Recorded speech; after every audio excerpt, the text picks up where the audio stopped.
Peristiwa tahun 1998 sering dipahami sebagai momentum runtuhnya rezim otoritarian dan lahirnya reformasi. Namun, jika kita jujur pada fakta sejarah, peristiwa tersebut juga merupakan catatan kelam pelanggaran HAM berat yang hingga kini belum diselesaikan secara adil oleh negara. Diskusi ini tidak dimaksudkan untuk membuka luka lama, melainkan untuk menolak lupa, menagih tanggung jawab negara, serta memastikan bahwa kekerasan serupa tidak terulang kembali. Oleh karena itu, pembahasan akan difokuskan pada konteks kronologi, bentuk pelanggaran HAM, tanggung jawab negara, serta langkah konkret yang harus dilakukan.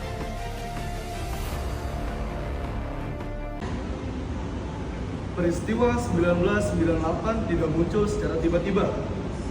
Dia lahir dari akumulasi panjang krisis ekonomi, krisis legitimasi politik, dan krisis kepercayaan publik terhadap negara. Krisis moneter Asia 1997 menghantam Indonesia secara keras. Inflasi melonjak, pengangguran meningkat, dan kemiskinan meluas. Namun, krisis ekonomi ini diperparah oleh kekuasaan sistem Orde Baru yang sentralistik, tertutup, dan anti kritik. Kekuasaan tidak diawasi secara efektif, media dibungkam, dan aparat keamanan diposisikan sebagai penjaga stabilitas rezim, bukan pelindung warga negara. Dalam kondisi tersebut, mahasiswa dan masyarakat sipil menyuarakan reformasi, tuntutan demokrasi, keadilan, dan penghormatan HAM. Namun negara ini gagal membaca tuntutan ini sebagai hak konstitusional dan justru memandangnya sebagai ancaman keamanan. Disinilah akar masalahnya. Negara memprioritaskan stabilitas kekuasaan di atas perlindungan hak asasi manusia. Ketika kritik dianggap musuh, kekerasan menjadi alat kebijakan. Pertama, penculikan aktivis 1997 sampai 1998.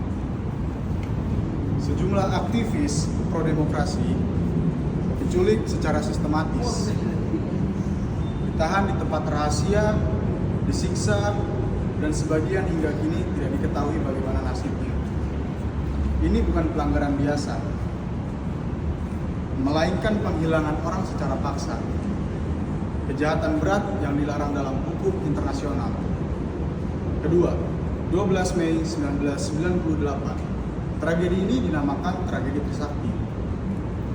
Demonstrasi mahasiswa yang damai berakhir dengan penggunaan peluru tajam oleh aparat.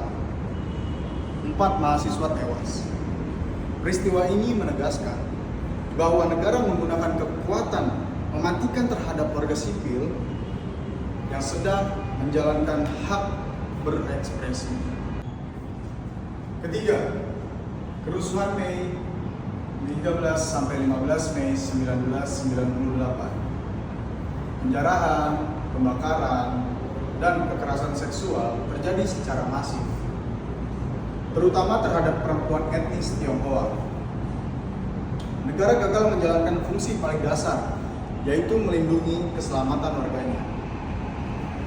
Pembiaran ini menimbulkan pertanyaan serius tentang tanggung jawab negara. Keempat, tragedi Semanggi I. Kekerasan kembali terulang, bahkan setelah reformasi bergulir. Ini membuktikan bahwa persoalan HAM bukan insiden sesaat, melainkan masalah struktural dalam relasi negara dan aparat keamanan. Berdasarkan kronologi tersebut, negara telah melakukan dan membiarkan pelanggaran hak untuk hidup, hak bebas dari penyiksaan dan penghilangan paksa, hak kebebasan berekspresi dan berkumpul, hak atas rasa aman, hak atas keadilan dan kepastian hukum. Semua ini bertentangan dengan Undang-Undang Dasar 1945, Pasal 28A sampai dengan 28I, Undang-Undang Dasar 1945, serta Undang-Undang Nomor 39 Tahun 1999 tentang HAM. Karena dilakukan secara meluas, sistematis, dan melibatkan aparatur negara, maka peristiwa 1998 memenuhi unsur pelanggaran HAM berat. Ironisnya, meskipun Komnas HAM setelah melakukan penyelidikan dan menyatakan adanya pelanggaran HAM berat, kasus ini terus terhenti di level politik dan hukum. Ketika hukum tidak berjalan, yang terjadi bukan sekedar kegagalan teknis, melainkan krisis keadilan dan normalisasi impunitas. Dalam perspektif HAM, negara memiliki 3 kewajiban utama. Yang pertama, menghormati. Yang kedua, melindungi. Dan yang ketiga, memenuhi HAM. Namun hingga kini, pengadilan HAM ad hoc belum dibentuk. Kasus penghilangan paksa tidak dituntaskan. Arsip negara masih tertutup. Korban belum mendapatkan pemulihan yang layak.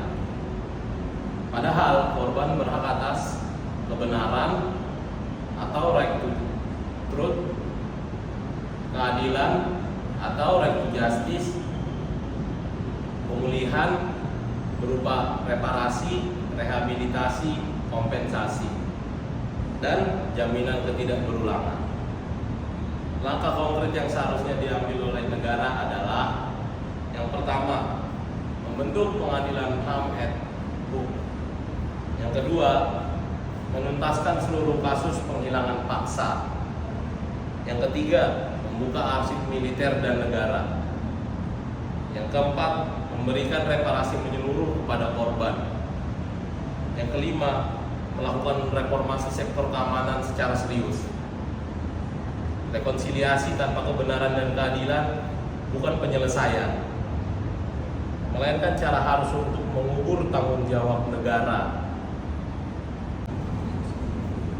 Sebagai mahasiswa hukum, kami melihat bahwa kegagalan negara dalam menuntaskan pelanggaran HAM 1998 bukan semata persoalan teknis hukum, melainkan krisis keberanian politik dan kemauan menegakkan konstitusi. Hentikan politisasi hukum HAM. Pemerintah harus berhenti menjadikan pelanggaran HAM sebagai isu sensitif politik. Pelanggaran HAM berat adalah kejahatan hukum, bukan komoditas politik.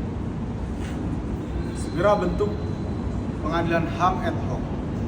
Penundaan lebih lanjut adalah pengingkaran terhadap Undang-Undang Dasar 1945 dan Undang-Undang HAM. Negara tidak berhak menunda keadilan atas nama stabilitas. Buka arsip negara dan militer secara penuh. Tanpa keterbukaan arsip, pengungkapan kebenaran hanyalah ilusi. Negara hukum tidak boleh takut pada fakta sejarahnya sendiri.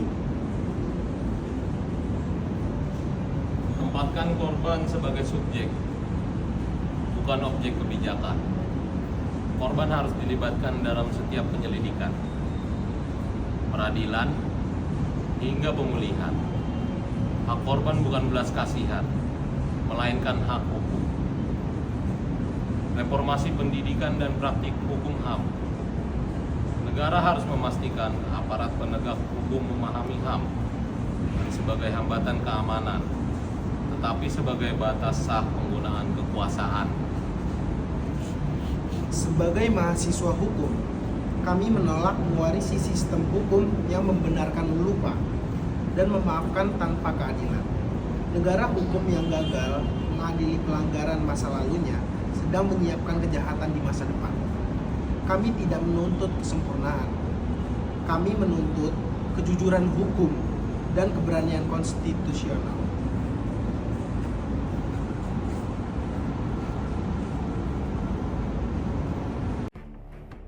Reformasi 1998 belum selesai. Selama korban masih menunggu keadilan. Negara hukum diuji bukan oleh janji dan pidato, tetapi oleh keberanian menghadapi masa lalunya sendiri.